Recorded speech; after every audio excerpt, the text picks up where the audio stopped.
स्वागत है आप सभी लोगों का मेरे YouTube चैनल कंपटीशन शिक्षा में। इस वीडियो में हम लोग देखने वाले हैं जो यूपीएसआई का 2021 में एग्ज़ाम हुआ था। 12 नवंबर से लेकर 2 दिसंबर तक इसका एग्ज़ाम चला था वर्ष 2021 में, और टोटल 54 शिफ्टों में इसका एग्ज़ाम कराया गया था। उस समय जो है आप लोगों का एग्ज़ाम ऑनलाइन कराया गया था। उसके हम लोग इसमें जो है वीडियो में हिंदी के प्रीवियस ईयर प्रश्नों को देखने वाले हैं। 40 प्रश्न पूछे जाते हैं हिंदी से, आप लोगों को पता है। इसमें जो मैं एक प्रश्न आप लोगों को कराने वाला हूं बिल्कुल डिक्टो वही प्रश्न हैं जो 2021 में पूछे गए थे। इसमें कहीं से भी किसी भी प्रकार का कॉपी पेस्ट नहीं है। तो देख लीजिए आप लोग अभी तक आप लोगों का तैयारी का स्तर क्या रहा है, और आप लोग जो है अंत में ज़रूर कमेंट करिएगा कि 40 क्वेश्चन में से आपके कितने क्वेश्चन जो है सही हो रहे हैं। तो इससे आप लोगों को अंदाज़ा भी लग जाएगा कि हम जो एग्ज़ाम की तैयारी कर रहे हैं उसमें हमसे जो है किस सब्जेक्ट में किस प्रकार के जो प्रश्न पूछे जाते हैं और प्रश्नों का जो है कठिनाई स्तर क्या होता है। ठीक है, और कई बार अक्सर ऐसा होता है कि हमारे पेपर में जो है प्रीवियस ईयर से भी डायरेक्ट प्रश्न देखने को मिल जाते हैं। तो प्रीवियस ईयर आप लोग बिल्कुल छोड़ के मत जाइएगा, मेरा कहना मानिए। तो जितने भी सब्जेक्ट का प्रीवियस ईयर है आप सभी सब्जेक्ट का बिल्कुल कर जाइए और कंठस्थ कर जाइए। उससे आप लोगों को आइडिया लग जाएगा कि किस प्रकार का जो है प्रश्न पूछा जाता है। और इस चैनल के माध्यम से मैं आप लोगों को जो है कई जो है प्रीवियस ईयर प्रश्नों को कई सेट को मैं करा चुका हूं। अगर आप लोगों ने उस वीडियो को नहीं देखा है तो इस चैनल के प्लेलिस्ट में जाएंगे और यूपीएसआई पीवाई की सीरीज 2021 के नाम से प्लेलिस्ट बना होगा, उसमें सारे वीडियो पड़े हैं। उस वीडियो को आप लोग देख लीजिए और मैं यह सीरीज कंटिन्यू करता हूं। जितने भी प्रीवियस ईयर के क्वेश्चन मूल विधि और संविधान और हिंदी के पूछे गए थे वह सभी मैं इस चैनल के माध्यम से आप लोगों को कराने वाला हूं। तो उसके पहले अगर आप लोग इस चैनल को सब्सक्राइब नहीं किए हैं तो चैनल को सब्सक्राइब कर लीजिए और वीडियो को लाइक करिए, क्योंकि इस चैनल के माध्यम से मैं पहले ही बता चुका हूं आप लोगों को कि हिंदी को मैं बिल्कुल डिटेल से पढ़ाने वाला हूं। ठीक है, और मूल विधि और संविधान को भी मैं बिल्कुल डिटेल से पढ़ाने वाला हूं। ठीक है, मैं हिंदी की गारंटी लेता हूं कि जितना इस चैनल के माध्यम से आप लोगों को पढ़ा दिया जाएगा, कॉन्सेप्ट के साथ समझा दिया जाएगा, उतना जो आप लोग पेड बैच ले लेंगे उसमें भी आप लोगों को देखने के लिए नहीं मिलेगा। ठीक है, मेरे साथ इस चैनल पर एक बार विश्वास करिए, मेरे साथ जुड़िए। मैं पता लग जाएगा आप लोगों को कि मैं सिर्फ बहस रहा हूं या बड़ी बड़ी बातें कर रहा हूं या कुछ करके भी दिखाऊंगा। ठीक है, तो मैं आप लोगों के लिए कुछ करना चाहता हूं, तो मेरे पे एक बार विश्वास रखिए। तो आइए हम लोग शुरू करते हैं। यह जो पेपर है वह 13 नवंबर को जो एग्ज़ाम हुआ था थर्ड शिफ्ट का, ठीक है, उसका यह जो पेपर है। ठीक है, देख लीजिए जो 4 बजे से लेकर के 6 बजे तक एग्ज़ाम हुआ था 13 नवंबर को एसआई सिविल का, उसका यह जो है हिंदी के 40 प्रश्न हैं। ठीक है, तो आइए देख लेते हैं हम लोग क्वेश्चन नंबर 1 से। तो संयुक्त सर्वनाम नामक सर्वनाम की एक पृथक श्रेणी का उल्लेख इनमें से किस विद्वान ने किया है। देख लीजिए यह हिंदी से जो है कितना डीप से प्रश्न उठाया हुआ है। तो हिंदी को आप लोग डीप से नहीं पढ़ेंगे तो हिंदी में आप लोग अच्छा स्कोर नहीं कर पाएंगे। देख लीजिए, ठीक है। तो संयुक्त सर्वनाम नामक सर्वनाम की एक पृथक श्रेणी का उल्लेख किया है डॉक्टर दीमसित्स ने। ठीक है, ऑप्शन नंबर इसका सी सही हो जाएगा। ठीक है, देख लीजिए किस प्रकार के प्रश्न पूछे गए हैं। जो क्वेश्चन नंबर 2 है वह है कि जो क्रिया अभी हो रही है उसे क्या कहते हैं। तो जो क्रिया अभी हो रही हो उसे हम लोग कहते हैं अपूर्ण वर्तमान। ठीक है, आप लोगों को पता है कि काल के 3 प्रकार होते हैं, वर्तमान काल, भूतकाल, भविष्य काल। वर्तमान काल के 5 प्रकार होते हैं, भूतकाल के जो है 6 प्रकार और भविष्य काल के जो है 3 प्रकार होते हैं। ठीक है, तो आइए हम लोग देख लेते हैं आगे। क्वेश्चन नंबर जो 3 पूछा गया था वह था इनमें से कौन सा नाम मिस्र बंधुओं में सम्मिलित नहीं है। तो मिस्र बंधुओं में कौन सा नाम सम्मिलित नहीं है, कृष्ण बिहारी। ऑप्शन नंबर इसका डी सही हो जाएगा। अब देख लीजिए जिस भी कैंडिडेट का यह जो पेपर रहा है उसने जो है ऑप्शन सी को चूज किया था, उसका जो है प्रश्न गलत हो गया था। ठीक है, आप लोगों को जानकारी के लिए मैं बता दूं कि गणेश बिहारी और सुखदेव बिहारी और श्याम बिहारी ये तीनों जो हैं वह मिस्र बंधु में आते हैं। ठीक है, कृष्ण बिहारी इसमें सम्मिलित नहीं है, तो हमारा उत्तर डी सही हो जाएगा। क्वेश्चन नंबर जो 4 पूछा गया था वह था कोई आ रहा है वाक्य में कौन सा सर्वनाम है। तो भाई कोई आ रहा है, कौन आ रहा है भाई, कोई आ रहा है निश्चित नहीं है, तो यहाँ पर जो है अनिश्चयवाचक सर्वनाम होगा। ऑप्शन नंबर इसका सी सही हो जाएगा। क्वेश्चन नंबर जो 5 पूछा गया था वह देख लीजिए, राम बाजार जा रहा है का संदिग्ध भूतकाल में रूपांतरण क्या होगा। तो भाई राम बाजार जा रहा है, इसका रूपांतरण जो है संदिग्ध भूतकाल में हो जाएगा राम बाजार गया होगा। ठीक है, ऑप्शन नंबर इसका डी सही हो जाएगा। देख लीजिए काल के जो प्रकार में वह जो है दूसरे प्रकार में कन्वर्ट करने के लिए भी यहाँ पर कह रहा है। ठीक है, तो राम बाजार जा रहा है यह वर्तमान काल है, इसको कह रहा है कि संदिग्ध भूतकाल में रूपांतरण करिए। तब इसका संदिग्ध जब भूतकाल में हम लोग रूपांतरण करेंगे तो इसका बन जाएगा राम बाजार गया होगा। ठीक है, आइए हम लोग देखते हैं जो क्वेश्चन नंबर 6 है उसको देख लेते हैं। श्याम पेंसिल से लिखता है, इसमें कौन सा कारक है। तो श्याम पेंसिल से लिखता है, इसमें जो है करण कारक है। ठीक है, ऑप्शन नंबर इसका सी सही हो जाएगा। पता है आप लोगों को कि हिंदी में जो कारक के होते हैं 8 प्रकार होते हैं। करण जो होता है वह साधन की बात कर रहा है, तो इसमें किस साधन से काम किया जा रहा है, पेंसिल से किया जा रहा है ना, तो इसमें जो है करण कारक हो जाएगा। ठीक है, देखते हैं जो क्वेश्चन नंबर 7 पूछा गया था वह था, इनमें से लड़ाई में प्रयुक्त प्रत्यय कौन सा है। ठीक है, तो लड़ाई, इसको जब अच्छे से खींच के आप लोग बोलेंगे तो इसमें निकल के आया जाएगा हम लोगों का आई प्रत्यय। ठीक है, अब एक उपसर्ग होता है, एक प्रत्यय होता है। तो आइए जानते हैं हम लोग उपसर्ग किसे कहते हैं। भाई जो मूल शब्द के प्रारंभ में जुड़ता है यानी आगे लगा होता है उसे उपसर्ग कहते हैं, और प्रत्यय जो होता है वह मूल शब्द के बाद में लगा होता है यानी मूल शब्द के अंतिम में जो लगा होता है उसे कहते हैं प्रत्यय। ठीक है, तो देख लीजिए प्रत्यय और उपसर्ग से आप लोगों को एग्जाम में देखने के लिए प्रश्न मिला था। क्वेश्चन नंबर जो 8 पूछा गया था वह था, इनमें से अपेक्षा के संपादक कौन थे। तो अपेक्षा के संपादक हैं तेज सिंह, ऑप्शन नंबर इसका बी सही हो जाएगा। क्वेश्चन नंबर जो 9 पूछा गया था वह था, इनमें से अमानक वर्णों का विकल्प कौन सा है। ठीक है, तो ये जो भ है वह अमानक वर्ण के अंतर्गत आता है, ऑप्शन नंबर इसका बी सही हो जाएगा। देख लीजिए यह जो है वर्णमाला से यह प्रश्न पूछा गया था, कितना डीप में पूछा गया है प्रश्न। तो हिंदी को आप लोग हल्के में मत लीजिएगा। ठीक है, क्योंकि हिंदी एक स्कोरिंग सब्जेक्ट है। ठीक है, इसे आप लोग सोचेंगे भाई हिंदी तो हमें आती ही आती है, कहीं आप लोग हिंदी में 40 में से अगर 37, 38, 39 नहीं कर पाए तो देख लीजिएगा आप लोगों का सिलेक्शन किसी भी हाल में नहीं होगा। ठीक है, स्कोरिंग सब्जेक्ट है तो भाई इसे डीप नॉलेज करिए और अच्छे से पढ़िए। ठीक है, इसे हल्के में मत लीजिएगा, किसी चाहे कोई भी सब्जेक्ट हो। ठीक है, तो आइए देखते हैं जो क्वेश्चन नंबर 10 पूछा गया था वह था, कुंडलिया छंद जो है किन 2 छंदों के योग से बनता है। तो कुंडलिया छंद दोहा और रोला के मिलने से बनता है, ऑप्शन नंबर इसका ए सही था। देख लीजिए छंद से प्रश्न पूछा गया था आप लोगों के एग्जाम में। क्वेश्चन नंबर जो 11 पूछा गया था वह था, भाषा संवर्धिनी सभा कहाँ स्थापित की गई थी। तो भाषा संवर्धिनी सभा की स्थापना हुई थी अलीगढ़ में। ठीक है, ऑप्शन नंबर इसका बी सही हो जाएगा। क्वेश्चन नंबर 12 जो पूछा गया था, पहला ज्ञानपीठ पुरस्कार किस लेखक को प्रदान किया गया था। तो पहला ज्ञानपीठ पुरस्कार मिला था जी शंकर कुरूप को, ऑप्शन नंबर इसका बी सही हो जाएगा। देख लीजिए जो क्वेश्चन नंबर 13 पूछा गया हुआ था, सकर्मक क्रिया में इनमें से किस पर प्रभाव पड़ता है। तो जो सकर्मक क्रिया होती है उसमें जो है कर्म पर प्रभाव पड़ता है, ऑप्शन नंबर इसका ए सही हो जाएगा। ठीक है, क्वेश्चन नंबर जो 14 पूछा गया था वह था, इनमें से छाया शब्द का बहुवचन क्या होगा।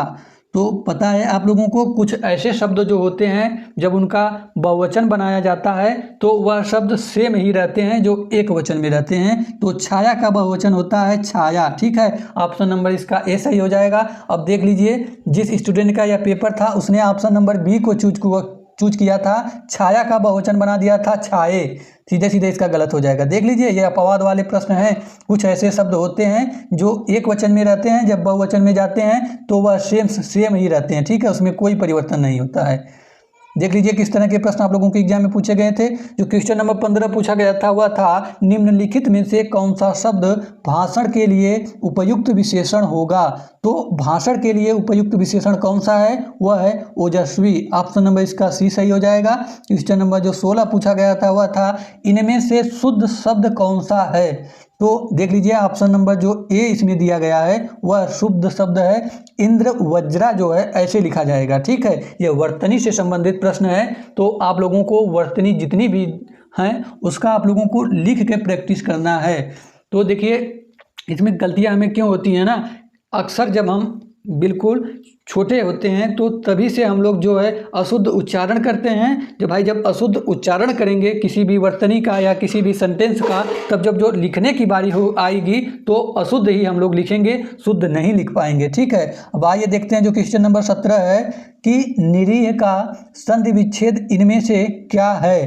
तो जो निरीह का संधि विच्छेद करेंगे इसका बन जाएगा निह धन ईह। ऑप्शन नंबर इसका बी सही हो जाएगा। संधि विच्छेद से भी देख लीजिए प्रश्न पूछा गया था, क्वेश्चन नंबर 18 पूछा गया था, कविता का अर्थात किस विधा की रचना है। ठीक है, तो यह जो है यह आलोचना है। ऑप्शन नंबर इसका बी सही हो जाएगा। क्वेश्चन नंबर जो 19 पूछा गया था वह था इनमें से शुद्ध शब्द कौन सा है। ठीक है, तो दर्शनाभिलाषी देख लीजिए आप लोगों का इस प्रकार लिखा जाता है जो ऑप्शन नंबर बी में दिया गया है। ठीक है, इसे आप लोग ध्यान में रखिएगा। ठीक है, देख लीजिए वो वर्तनी से दूसरा प्रश्न पूछ लिया गया है एक ही सेट में। ठीक है, और प्रत्येक शिफ्ट में जो है 3 प्रश्न पूछे गए थे जो अनुच्छेद पढ़ करके उसी में ढूंढ के जो उत्तर दिया जाता है। प्रत्येक शिफ्ट में 3 प्रश्न जो है पूछे गए थे। ठीक है, तो 20 से लेकर 22 तक जो प्रश्न दिया गया है इसी अनुच्छेद को पढ़कर आप लोगों को उत्तर देना था। मैं इसे थोड़ा छोटा कर देता हूँ, आप लोग इसे पढ़ के आप लोग जो है इसका उत्तर दीजिएगा। ठीक है, देख लीजिए छोटा मैंने कर दिया है, आप लोग इसे पढ़िए और इसे पढ़ के और इसी में से ढूंढ के उत्तर दीजिए। आप ऐसे प्रश्नों का जितना अधिक से अधिक अभ्यास करेंगे उतना जो आप लोगों का प्रश्न इसमें गलत नहीं होगा। ठीक है, तो आइए हम लोग देख लेते हैं जो क्वेश्चन नंबर 20 है उसको देख लेते हैं। तो क्वेश्चन नंबर 20 पूछा था कि भाई उपरोक्त गद्यांश के अनुसार देश प्रेम का अंकुर किसमें विद्यमान है। तो जब ये इस पैराग्राफ को आप लोग पढ़ेंगे तो उससे निकल के हम लोगों का उत्तर आ जाएगा सभी प्राणियों में। ऑप्शन नंबर इसका सी सही हो जाएगा।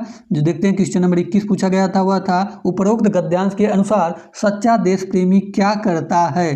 तो इसका जो विकल्प सही था वह परीक्षा की कसौटी पर खरा उतरता है। ठीक है, क्वेश्चन नंबर जो 22 पूछा गया था वह था उपरोक्त गद्यांश के अनुसार देश प्रेम से क्या अभिप्राय है। ठीक है, तो इसका विकल्प बी सही हो जाएगा। जब हम लोग अनुच्छेद को पढ़ेंगे तो यह सभी उत्तर हम लोगों को उसी अनुच्छेद से मिल जाएगा। ठीक है, तो देश प्रेम का अभिप्राय है देश के प्रति व्यक्ति का स्वाभाविक ममत्व। ठीक है, अब आइए देखते हैं जो क्वेश्चन नंबर 23 पूछा गया था वह था इनमें से कौन सा शब्द शिव का पर्यायवाची नहीं है। इस जो नहीं है इसे आप लोग ध्यान में दीजिएगा। अक्सर कई बार हम लोग पढ़ लेते हैं कि भाई जल्दबाजी में जब प्रश्न पढ़ते हैं तो पढ़ लेंगे इसे ऐसे शिव का पर्यायवाची है, तो है मार देंगे तो सीधा हमारा उत्तर गलत हो जाएगा। तो कौन सा शिव का पर्यायवाची नहीं है वह हो जाएगा विशिख। ऑप्शन नंबर ए सही हो जाएगा। बाकी ये जो कामरी है और अंतक है और सोमेश्वर है ये तीनों जो है शिव के पर्यायवाची हैं। ठीक है, क्वेश्चन नंबर जो 24 पूछा गया था वह इनमें से किस शब्द की वर्तनी शुद्ध है। देख लीजिए द्वारका ऐसे लिखा जाता है। ऑप्शन नंबर ए में जिस प्रकार लिखा गया है, जिस कैंडिडेट का यह पेपर था उसने ऑप्शन नंबर बी को चूज किया था, उसका जो है यह गलत था। देख लीजिए अभी तक 24 प्रश्न मैं आप लोगों को सॉल्व कराया हूँ, इसमें 3 प्रश्न आप लोगों को वर्तनी से देखने के लिए मिल गए हैं। देख लीजिए 3 प्रश्न आप लोगों को 24 प्रश्न में से देखने के लिए मिल गए हैं वर्तनी से, सिर्फ एक अध्याय से। ठीक है, आइए देखते हैं जो क्वेश्चन नंबर 25 पूछा गया था वह था इनमें से कौन सा शब्द पुत्र का अनेकार्थी शब्द है। तो भाई पुत्र का अनेकार्थी शब्द होता है पूत। ऑप्शन नंबर इसका डी सही हो जाएगा। देख लीजिए अनेकार्थी शब्द से भी आप लोगों के पेपर में प्रश्न पूछा गया था। क्वेश्चन नंबर जो 26 पूछा गया था वह था निम्नलिखित में से अर्धविराम का चिन्ह कौन सा होगा। तो अर्धविराम का चिन्ह कौन सा होता है, ये होता है अर्धविराम का चिन्ह ऐसे लिखा जाता है। ठीक है, ऐसे ये अर्धविराम है। ऑप्शन नंबर सी में दिया गया है। ठीक है, देखते हैं जो क्वेश्चन नंबर 27 दिया गया है वह था कि आलंबनत्व धर्म का सादरीकरण होता है पंक्ति किस विद्वान की है। तो यह जो पंक्ति है वह रामचंद्र शुक्ल की है। ठीक है, देख लीजिए किस विद्वान ने कौन सी पंक्ति कहा है, उससे भी सीधे सीधे आप लोगों के पेपर में प्रश्न पूछे गए हैं। ठीक है, तो इसको भी आप लोगों को तैयार करके जाना है। क्वेश्चन नंबर जो 28 है वह है इनमें से कौन सी बोली अर्धमागधी अपभ्रंश से निकली है। तो अर्धमागधी अपभ्रंश से कौन सी बोली निकली है वह है बघेली। ऑप्शन नंबर इसका डी सही हो जाएगा। क्वेश्चन नंबर जो 29 पूछा गया था वह था इनमें से किस एक पत्रिका का संपादन मुंशी प्रेमचंद्र ने नहीं किया। तो वह पत्रिका कौन सी थी, वह थी सुधा। बाकी मर्यादा, माधुरी और जागरण पत्रिका का संपादन किसने किया था, मुंशी प्रेमचंद्र ने किया था। इसे आप लोग ध्यान में रखिएगा। क्वेश्चन नंबर 30 है इनमें से क्रमवाचक विशेषण का उदाहरण कौन सा है। तो क्रमवाचक विशेषण का उदाहरण है ऑप्शन नंबर ए दूसरा। देख लीजिए यह कितना आसान प्रश्न है। अगर आप लोग डिटेल से पढ़ेंगे तो आप लोगों के लिए आसान ही लगेगा। ठीक है, तो दूसरा जो है वह क्रमवाचक विशेषण के अंतर्गत आता है। क्वेश्चन नंबर 31 है कि जहां उपमेय और उपमान वाक्यों के अर्थ में भिन्नता होते हुए भी उसमें समानता की कल्पना की जाती है, वहां कौन सा अलंकार होता है? तो जहां उपमेय और उपमान वाक्यों के अर्थ में भिन्नता होते हुए भी समानता की कल्पना की जाती है, वहां होता है निदर्शना अलंकार। ऑप्शन नंबर इसका सी सही हो जाएगा। देख लीजिए अलंकार से भी कितना अंदर से पूछा गया है, अलंकार नॉर्मली अलंकार नहीं पूछा गया है। ठीक है, क्वेश्चन नंबर जो 32 है वह है इनमें से कौन सा शब्द तद्भव है? ठीक है, तो दिए गए ऑप्शन में से जो कोयल है यह शब्द जो है तद्भव है, बाकी पंडित, पवन और कपि ये तीनों शब्द जो है तत्सम शब्द हैं। ठीक है, क्वेश्चन नंबर 33 देख लेते हैं, इनमें से कौन सा शब्द जातिवाचक संज्ञा है? तो जातिवाचक संज्ञा कौन सी है? वह है मनुष्य। ऑप्शन नंबर इसका ए सही हो जाएगा। ठीक है, आप लोगों को पता है ये जो मोहन है व्यक्तिवाचक संज्ञा है, क्योंकि यह किसी न किसी व्यक्ति का नाम है। कृष्ण भी व्यक्तिवाचक संज्ञा है, और इसमें जो परिवार है यह जो भी व्यक्तिवाचक संज्ञा के अंतर्गत परिवार नहीं आता है, और इसमें मनुष्य जो है वह जातिवाचक संज्ञा है। ठीक है, देखते हैं जो क्वेश्चन नंबर 34 है वह है कि जिन डूढ़ा तिन पाया गहरे पानी पैठ लोकोक्ति का क्या अर्थ है? तो इसका अर्थ होता है परिश्रम का फल अवश्य मिलता है। ऑप्शन नंबर इसका ए सही हो जाएगा। देख लीजिए लोकोक्ति और मुहावरे से आप लोगों के एग्जाम में प्रश्न पूछे जाते हैं। क्वेश्चन नंबर जो 35 पूछा गया था वह था इनमें से कौन सा शब्द एकत्र का विलोम है? तो एकत्र का विलोम होता है विकीर्ण। ऑप्शन नंबर इसका बी सही हो जाएगा। देख लीजिए आप लोगों के एग्जाम में विलोम शब्द से भी प्रश्न पूछे गए थे। तो आप लोगों में हिंदी में जितने भी टॉपिक दिए गए हैं आप लोगों को सभी टॉपिक को बिल्कुल डिटेल से तैयार करके जाना है। ठीक है, क्वेश्चन नंबर जो 36 पूछा गया था वह था कि पूर्वी हिंदी के अंतर्गत कौन सी बोली नहीं आती है? तो पूर्वी हिंदी के अंतर्गत कौन सी बोली नहीं आती है? भोजपुरी जो है पूर्वी हिंदी के अंतर्गत नहीं आती है। मैं आप लोगों को एक ट्रिक बता देता हूँ कि पूर्वी हिंदी के अंतर्गत 3 बोलियां आती हैं। इसे आप लोग कैसे याद करेंगे? सीधे याद कर लीजिएगा, ABC। ए से हो गया अवधी, बी से हो गया बघेली, सी से हो गया छत्तीसगढ़ी। बस पूर्वी हिंदी का काम खत्म। पूर्वी हिंदी के अंतर्गत 3 बोली ABC, अवधी, AB बघेली, सी छत्तीसगढ़ी। ठीक है, तो इसका विकल्प ऑप्शन नंबर ए सही था। क्वेश्चन नंबर जो 37 पूछा गया था वह था इनमें से संबंध सूचक अव्यय का उदाहरण कौन सा है? तो संबंध सूचक अव्यय का उदाहरण है धन के बिना किसी का काम नहीं चलता है। यह जो है संबंध सूचक अव्यय का उदाहरण है। ठीक है, क्वेश्चन नंबर जो 38 है वह है इनमें से किस राज्य की मुख्य राजभाषा हिंदी नहीं है? तो वह राज्य है असम। ऑप्शन नंबर इसका सी सही हो जाएगा। क्वेश्चन नंबर जो 39 पूछा गया था वह था इनमें से कौन सा वाक्य शुद्ध है? ठीक है, देख लीजिए 3 से 3 तो वर्तनी का पूछ दिया और एक वाक्य पूछ दिया है, तो 4 प्रश्न आपके पूछे गए हैं शुद्धि और अशुद्धि से। ठीक है, तो इसमें शुद्ध वाक्य पूछा था, तो इसमें हम लोगों का ऑप्शन ए सही था। लता ने 2 चिट्ठियां लिखी, ये जो शुद्ध वाक्य हैं। ठीक है, अब देखते हैं जो इस वीडियो का लास्ट प्रश्न है वह क्वेश्चन नंबर जो 40 पूछा गया था वह था कि थोड़ा बहुत में कौन सा समास है? ठीक है, तो थोड़ा बहुत में जो कौन सा समास है वह वैकल्पिक द्वंद्व है। ठीक है, ऑप्शन नंबर इसका बी सही हो जाएगा। अब देख लीजिए कि द्वंद्व से भी डीप में जाकर यह प्रश्न कैसा पूछा गया है, द्वंद्व के प्रकार से इसमें प्रश्न पूछ दिया गया है। ठीक है, इतरेतर द्वंद्व होता है, वैकल्पिक द्वंद्व होता है, ठीक है, समाहार द्वंद्व होता है। ठीक है, ये 3-4 जो द्वंद्व के प्रकार होते हैं उससे जाकर के यह पूछ दिया है। द्वंद्व समास से प्रश्न नहीं पूछा है, द्वंद्व समास के जो प्रकार होते हैं उससे प्रश्न पूछ दिया गया है। तो मेरे भाई या बहन, आप लोग जब डीप से अध्ययन करेंगे तभी आप लोग इस कंपटीशन को बीट कर सकते हैं। बाकी इस बार कंपटीशन जो है 3 वर्ष की छूट मिलने के बाद काफ़ी अधिक रहेगा। ठीक है, तो इसके बाद मैं जो वीडियो लाऊंगा वह बेसिक लॉ और कॉन्स्टिट्यूशन का होगा, जनरल नॉलेज का होगा। उससे हम लोग 40 प्रश्न देखेंगे इसी शिफ्ट का, जो 13 नवंबर तीसरा शिफ्ट हुआ था। तो अभी तक चैनल को सब्सक्राइब नहीं किए हैं तो चैनल को सब्सक्राइब कर लीजिए, मेरे साथ जुड़ जाइए, क्योंकि आप लोगों को प्रिपरेशन को लेकर के बहुत मजा आने वाला है। ठीक है, तब तक के लिए मिलते हैं नेक्स्ट वीडियो में। अंत में आप लोग अपना स्कोर बताइएगा, 40 में से कितने प्रश्न आप लोगों के सही हुए। मिलते हैं नेक्स्ट वीडियो में, तब तक के लिए जय हिंद, जय भारत।